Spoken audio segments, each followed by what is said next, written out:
But he left one final warning. 1984 is, I believe, a quite terrifying masterpiece. So terrifying, in fact, I don't think I should like to read another like it. I am not absolutely dissatisfied with it. I think it is a good idea, but the execution would have been better if I had not been under the influence of TB when I wrote it. You once claimed that you have an ability to face unpleasant facts.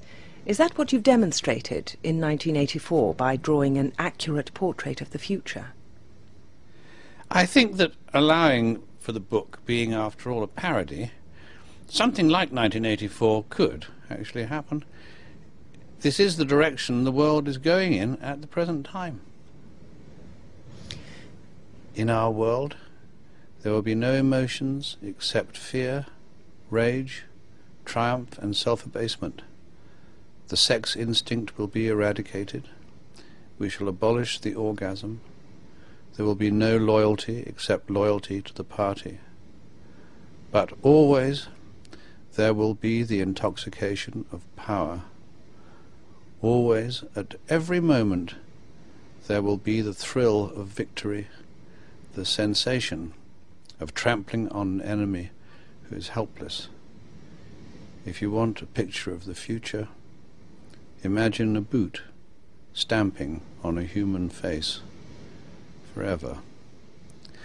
The moral to be drawn from this dangerous nightmare situation is a simple one. Don't let it happen. It depends on you.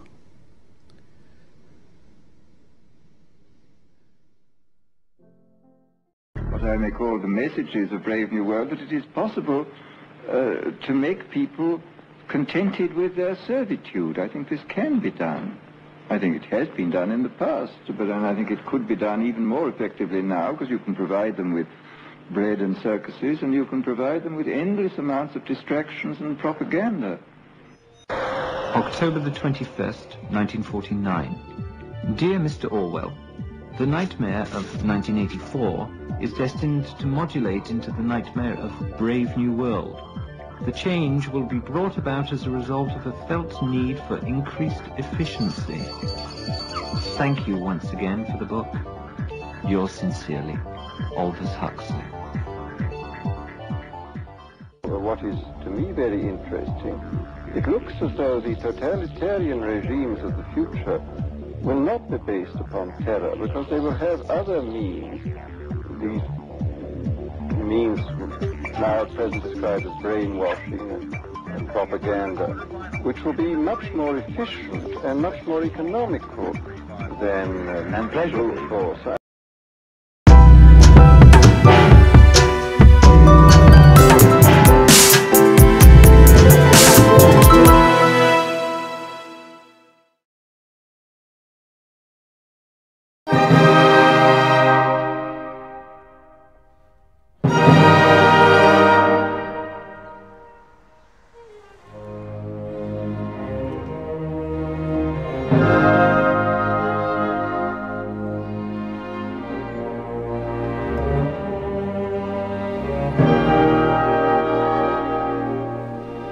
This stretch of Park Avenue, on the Upper East Side of Manhattan, is the wealthiest neighborhood in New York City. This is where the people at the top of the ladder live, the upper crust, the ultra-rich. But this street is about a lot more than money. It's about political power. The rich here haven't just used their money to buy fancy cars, private jets, and mansions. They've also used it to rig the game in their favor.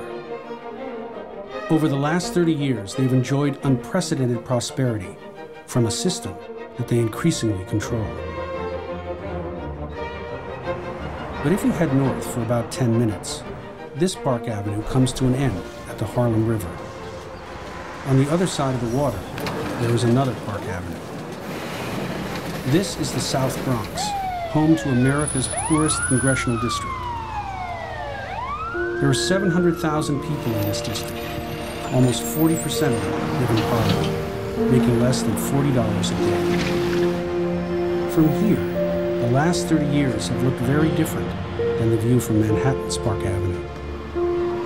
People here have seen their wages fall and the cost of almost everything else go through the roof. They've lost their jobs in a recession caused by bankers across the river. They've watched their children struggle in failing schools. And they've ended up even worse off than they were a generation ago. Get that money. But America is still a land of opportunity, isn't it? A place where anyone can make it to the top if they're willing to work hard and set their sights high. That's what makes this country great. Isn't that what we tell ourselves? But in today's America, what are the chances that someone who starts their life on this Park Avenue will end up living on this Park Avenue?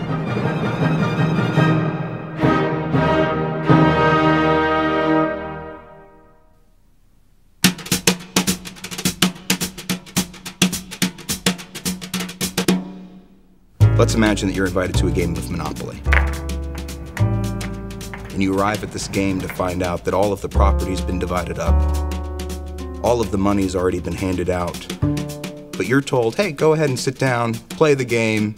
We're going to give you a chance to play just like everyone else. There are some in society that have a lot of access, a lot of social mobility, a lot of resources to do the things that they want, as opposed to other people who are more disadvantaged, more underprivileged, don't have the same levels of resources. Paul Piff is a social psychologist at the University of California, Berkeley, who studies the psychology of wealth and the consequences of inequality in our society. We came upon an experiment he conducted that caught our interest. Oh wait, I get $200 because I just... Oh yeah. Yeah. Monopoly first became a hit during the Great Depression. It's a game of ruthless, dog-eat-dog capitalism. True to the American dream, everyone has an equal opportunity, starting with the same amount of money and the same chance to succeed. Winning is a mix of luck and skill. For his experiment, Piff rigged the game by giving one player a huge advantage. So there are two players, they don't know each other. You flip a coin to determine your position. So it's random, almost like your emergence into the world is random, whether you land in this family or this other family. If you were the rich person, you got a lot more money. You got 2 times as much money. When you pass go, you collect $200. You would get to roll both dice, so you're allowed to move around the board quicker. How many 500s did you have? Just one. Are you serious? Yeah. I have 3. Now, if you're on the low end, we really hit you hard. You got half the money. When you passed go, you collected half the salary. I'm gonna lose pretty soon. You only got to roll 1 die, so you're moving around the board very, very slowly. The other person's just whizzing around you, collecting $200 every couple of turns. I'm gonna get another $200 again. I know. Even in a game that's openly rigged, the rich players inevitably exhibit a sense of entitlement. They gobble up more of the carefully placed pretzels. They come to believe that they deserve to win. I'm gonna buy out this whole board. And they show no concern for the misfortune of the poor players, even though the poor players don't stand the slightest chance of winning. Lose all your money soon. The idea of the American dream is that everyone's got an equal opportunity. You just got to decide to play. But in fact, there are large groups of people that experience the game as unfair. The opportunity's not there. All the rules have been decided. The property's already been bought up, and the money's already in the hands of the other players. Now, most people do not understand the Illuminati. How many people here have ever done any study on the Illuminati before they've heard of me? Okay. How many have done some since they've heard my tapes? A couple, okay. Boy, are the rest of you in for a surprise tonight. I don't want people to listen to me and walk out of here and just accept the things I have. I kind of like it when people go out here and say, boy, he's nuts. Because they'll go and they'll try and research to prove that I'm wrong. And the more they research, the more they start believing me.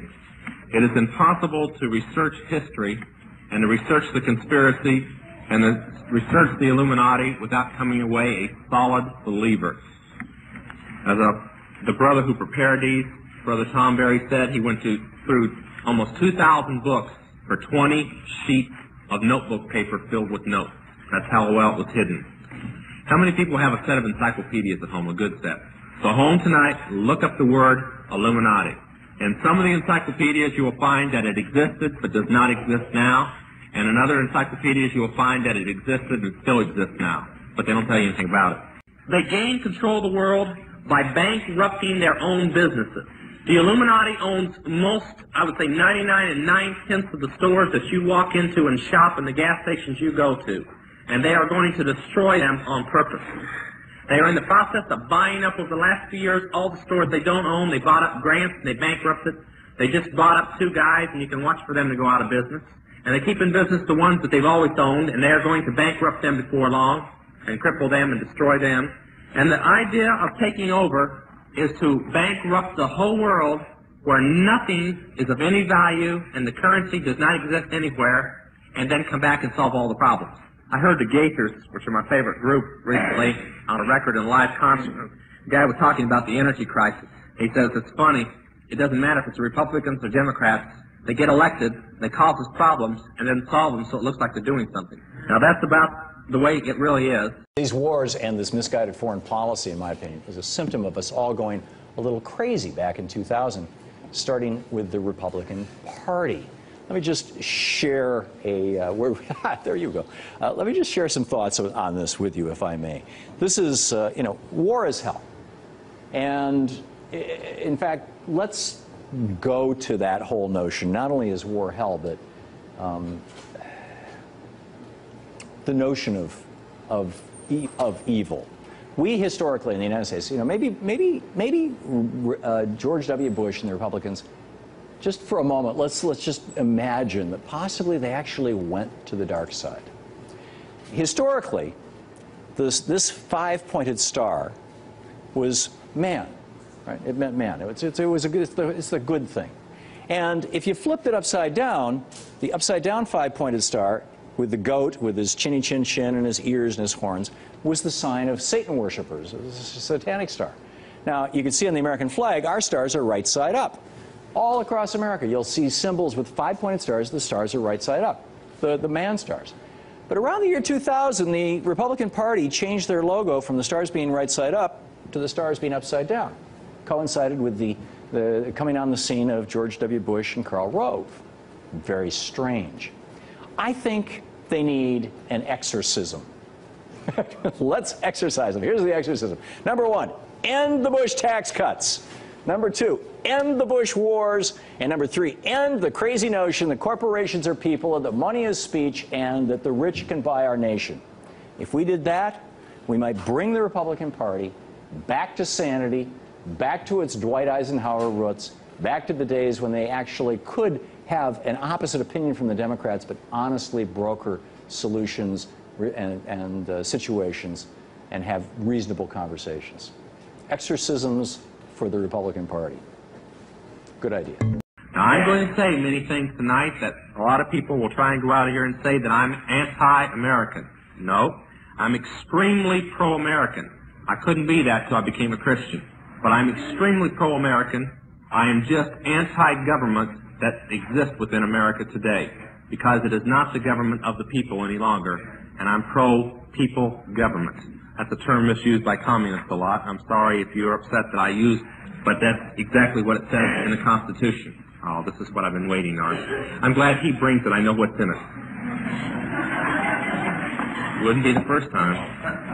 Now, the power of the Illuminati, and I'll give an explanation. The Illuminati is as following. Okay, first, most people have found the Illuminati in things that have crossed their path. People have found it in the occult, and mistakenly they have said, aha, the Illuminati is the occult.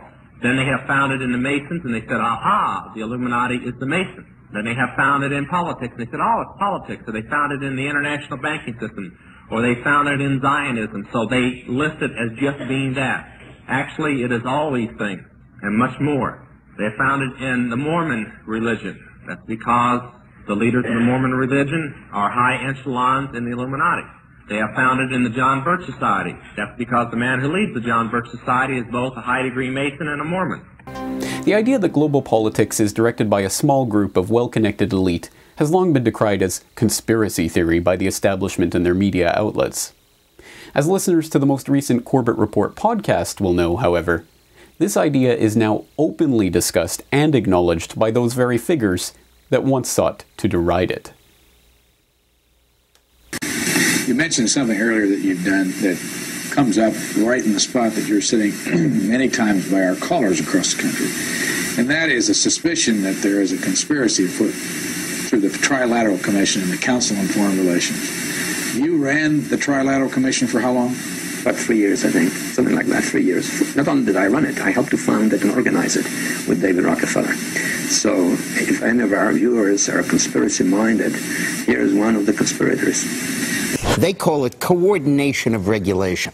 What it really is putting the American economy under international regulation. Yeah. And those people who have been yelling, oh, the UN's going to take over global conspiracy government. Theorists. They've been crazy, but now they're right. Yeah, well, when it's happening. When Geithner said he would be open to the idea of a global currency last week, yeah. Those conspiracy people had said and suggested that for years. Right. You're not wrong. The reality is it's not conspiracy. What brings this group its power is that very often these very different, very diverse people find that their interests align. And when the interests of the most powerful align, about taxes, or about regulation, or about politics, or about global warming, they have, wait for it, more power than the least powerful people, right? And there is a multiplication that comes from the networks that connect them together. And so this is, an extremely important component of their power. In fact, while these types of admissions may be new in our current socio-political context, they have been well known, well understood, and widely promulgated by respected statesmen and scholars for centuries. In a letter to George Snyder on October 24, 1798, first U.S. President George Washington warned that the doctrines of the Illuminati had spread in the United States, adding that the notion that members of secret societies were trying to separate the American people from their government is too evident to be questioned. In 1828, the Anti-Masonic Party became America's first third-party political grouping. The party was formed after the murder of Freemasonic whistleblower William Morgan. The Morgan affair ignited anger in a public that was becoming weary of Masonic influence over their society, and the Anti-Masonic Party was surprisingly popular in the 1828 elections, introducing the concepts of nominating conventions and political platforms to U.S. electoral politics. In his 1913 book, The New Freedom, President Woodrow Wilson, whose presidency saw the introduction of the Federal Reserve, the first income tax, and the proposal for the League of Nations, wrote, "Some of the biggest men in the United States, in the field of commerce and manufacture, are afraid of somebody, are afraid of something. They know that there is a power somewhere so organized, so subtle, so watchful, so interlocked, so complete, so pervasive, that they had better not speak above their breath when they speak in condemnation of it." One of the most scholarly treatises on this subject in the 20th century came from the pen of Georgetown scholar and respected historian Carroll Quigley. An influential political scholar whose students included the likes of Bill Clinton, Quigley wrote extensively about the organizations controlling world politics from behind the scenes and the methods they used to achieve their goals in works like The Anglo-American Establishment and Tragedy and Hope. As researcher and author G. Edward Griffin explains, Quigley outlined how these secret organizations direct world politics by creating a network of interlocking organizations able to influence policymakers and decision-takers around the world. The common name for the Illuminati is the conspiracy, or the Great Conspiracy. Now, until we lost the school system to people within the Communist Party and within the organization of the Illuminati and so on, you were taught in your history classes, and some people can remember this if they want to confess up to being that old, that history was taught that it happened because somebody conspired for it to happen. Then we didn't want in this nation anybody to get ideas that maybe our government was a conspiracy, so they decided to start teaching that it just happened because it happened. You know, World War II happened just because some people got mad. World War I happened because some people got mad. the Depression happened because we bought too much too soon without enough money. They did not want anybody to get the idea that it all happened because somebody conspired for it to happen. About 10 days after 9/11, I went through the Pentagon and I saw Secretary Rumsfeld and Deputy Secretary Wolfowitz. I went downstairs just to say hello to some of the people on the Joint Staff who had used to work for me, and one of the generals called me and he said, "Sir, you got to come in. You got to come in and talk to me a second." I said, "Well, you're too busy." He said, "No." He says, "We've made the decision. We're going to war with Iraq." This was on or about the 20th of September. I said, "We're going to war with Iraq. Why?" He said, "I don't know." He said, "I guess they don't know what else to do." So I said, "Well, did they find some information connecting Saddam to Al-Qaeda?" He said, No. He says, "There's nothing new that way. They just made the decision to go to war with Iraq." He said, "I guess it's like we don't know what to do about terrorists, but we've got a good military and we can take down governments." So I came back to see him a few weeks later, and by that time we were bombing in Afghanistan. I said, "Are we still going to war with Iraq?" And he said, "Oh, it's worse than that." He said, he reached over on his desk, he picked up a piece of paper, and he said, I just got this down from upstairs," meaning the Secretary of Defense's office today, and he said, "This is a memo that describes how we're going to take out 7 countries in 5 years, starting with Iraq and then Syria, Lebanon, Libya, Somalia, Sudan, and finishing off Iran." So go through the countries again? Well, starting with Iraq, then Syria and Lebanon, then Libya, then Somalia and Sudan, and then back to Iran.